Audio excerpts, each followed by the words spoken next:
श्री गणेशाय नमः। श्रीमत्स्य महापुराणे संक्रांत्युद्यापन विधि आर्मष्ट नवतितमो अध्याय। संक्रांति व्रत के उद्यापन की विधि। नंदिकेश्वर उवाच।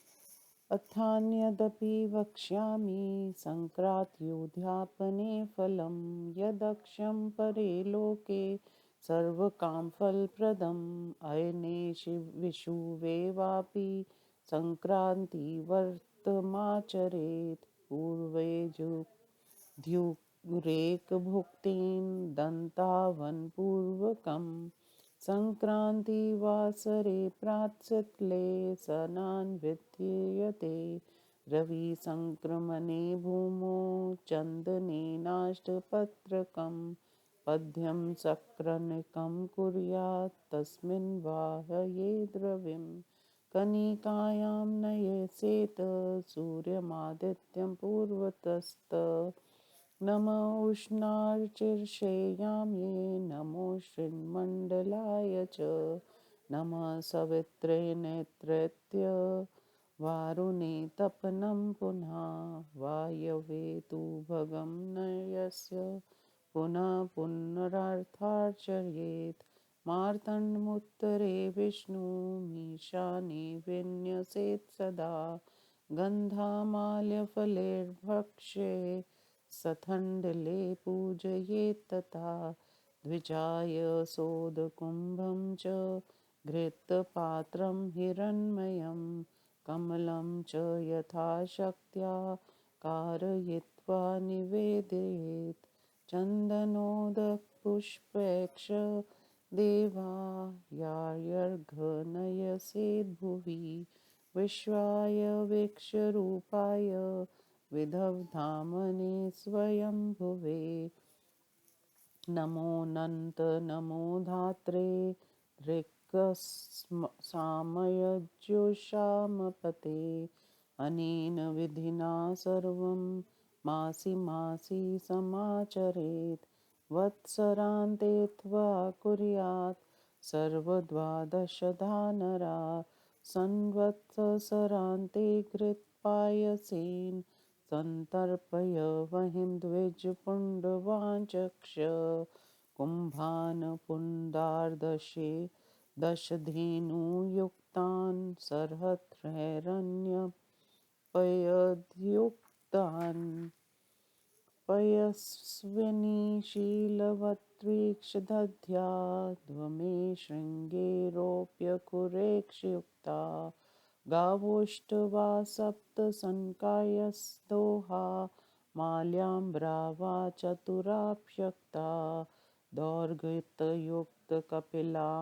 थैकां निवेदयेद् ब्रह्मान् पुङ्गवाय हेमी च दध्यात् पृथ्वीं सशेषा माकार्यरूपया मत्वा च तमीम् वेष्टिमश्चक्तप्रतिमा विधाय सौवर्णसूरेण समाप्रदधायात् न वित्शाठशंच पुरुषोऽत्र कुर्यात् कुवर्णधो याति न संशयोऽत्र यावन्महेन्द्रप्रमुखैर्नर्गेन्द्रै पृथ्वी च सप्ताभिद्युतेतिषेत् तावत् स गन्धर्वगणैर्यशेषे सम्पूज्यते नारदनागपृष्ठे ततस्तु कर्मक्षमापय सप्त दीपाधिपा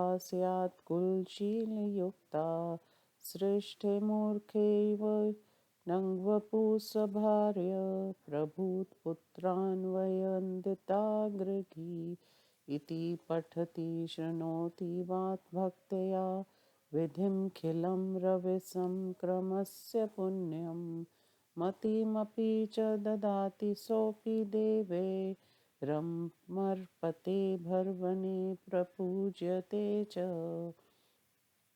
इति श्रीमत्स्य महापुराणे संक्रांत्युद्यापन विधिनार्मष्टनवतितमो अध्याय।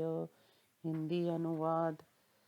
नंदिकेश्वर बोले, नारद जी, अब मैं संक्रांति के समय किए जाने वाले उद्यापन रूप अन्य व्रत का वर्णन कर रहा हूँ, जो इस लोक में समस्त कामनाओं के फल का प्रदाता और परलोक में अक्षय फलदायक है। सूर्य के उत्तरायण या दक्षिणायन के दिन अथवा विषुव योग में इस संक्रांति का व्रत का अनुष्ठान करना चाहिए। इस व्रत में संक्रांति के पहले दिन एक बार भोजन करके रात्रि में शयन करें। संक्रांति के दिन प्रातःकाल दातुन करके पश्चात तिल मिश्रित जल से स्नान करने का विधान है। सूर्य संक्रांति के दिन भूमि पर चंदन से कर्णिका सहित अष्टदल कमल की रचना करें और उस पर सूर्य का आवाहन करें। कर्णिका में सूर्याय नमो, पूर्व दल पर आदित्याय नमो, अग्निकोण स्थित दल पर उष्णार्चिषे नमो, दक्षिण दल पर ऋणमंडलाय नमो, नैश्रित कोण वाले दल पर सवित्र नमो, पश्चिम दल पर तपनाय नमो, वायव्य कोण स्थित दल पर भगाय नमो, उत्तर दल पर मार्तंडाय नमो और ईशान कोण वाले दल पर विश्वनाय नमो में से सूर्य देव को स्थापित कर उनकी बारंबार अर्चना करें।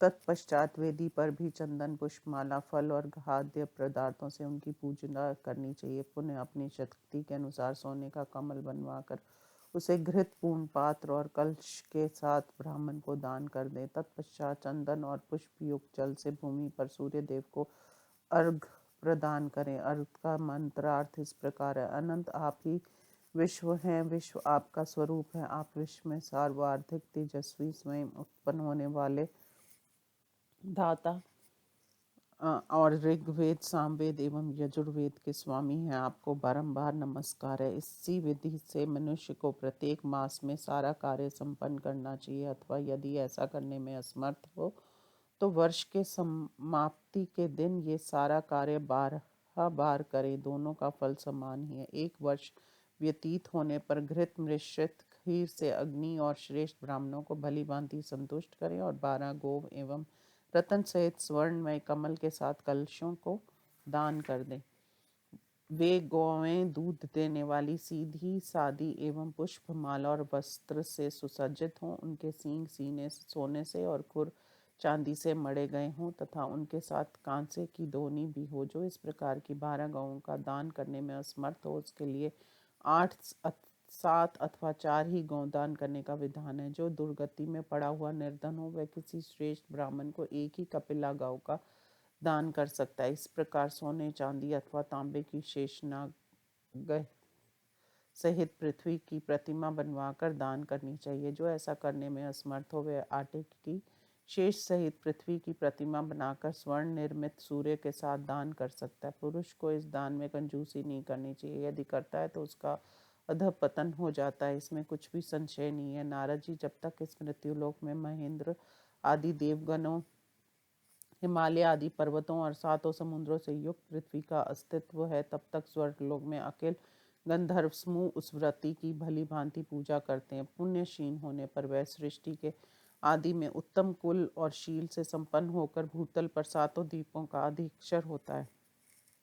वह सुंदर रूप और सुंदरी पत्नी से युक्त होता है। बहुत से पुत्र और भाई बंधु उसके चरणों की वंदना करते हैं। इस प्रकार जो मनुष्य सूर्य संक्रांति की इस पुण्यमयी अखिल विधि को भक्ति पूर्वक पढ़ता या श्रवण करता है अथवा उससे करने की सम्मति देता है, वह भी इंद्रलोक में देवताओं द्वारा पूजित होता है। इस प्रकार श्री मत्स्य महापुराण में संक्रांतु युद्धापन विधि नामक 98वां अध्याय संपूर्ण हुआ। ओम नमो शिवाय।